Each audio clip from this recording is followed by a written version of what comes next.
Quand on a du mal à respirer, on n'arrive pas à réagir. Si elle n'avait rien fait, si elle ne savait pas comment réagir, elle serait complètement perdue. Là, elle connaît la technique. Donc même si elle a eu peur de moi, si j'avais un physique particulier, si j'ai été extrêmement violent, si elle est même un peu en sidération, c'est la douleur qui va la faire réagir. Au moment où elle va plus pouvoir, je vais appuyer vraiment fort, elle va plus pouvoir respirer, elle va réagir.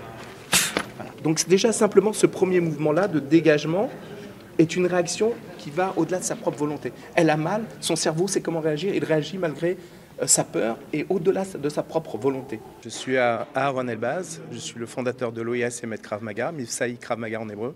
Je suis spécialisé dans la lutte contre le terrorisme et la haute criminalité, en l'occurrence la lutte contre le trafic de drogue. Donc j'interviens dans plusieurs régions dans le monde.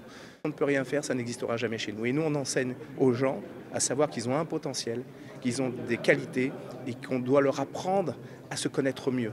Et cela, il n'y a rien de mieux qu'un entraînement réaliste, au plus proche de la réalité, sous forme de scénario, et les gens s'étonnent.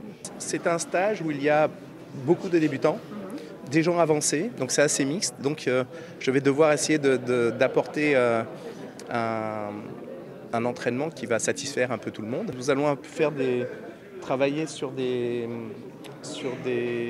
exercices contre le couteau aussi, et peut-être aussi un peu de machette, mais c'est juste leur faire découvrir les possibilités de l'OIS. Et surtout le développement de l'agressivité positive, je dis bien positive, celle qui nous permet de sortir d'une situation difficile, en tout cas ce qui a permis à l'être humain de se sortir tout au long de sa vie face aux agressions de la rue. Ça nous fait tout à fait plaisir. Au niveau des adhérents aussi, ça permet un petit peu de rencontrer l'instructeur-chef sans pour cela être obligé d'aller en stage instructeur.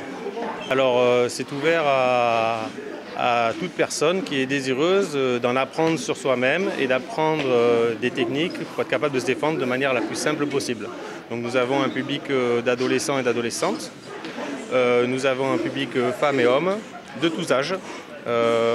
L'important, le plus difficile en fait, c'est de faire le premier pas.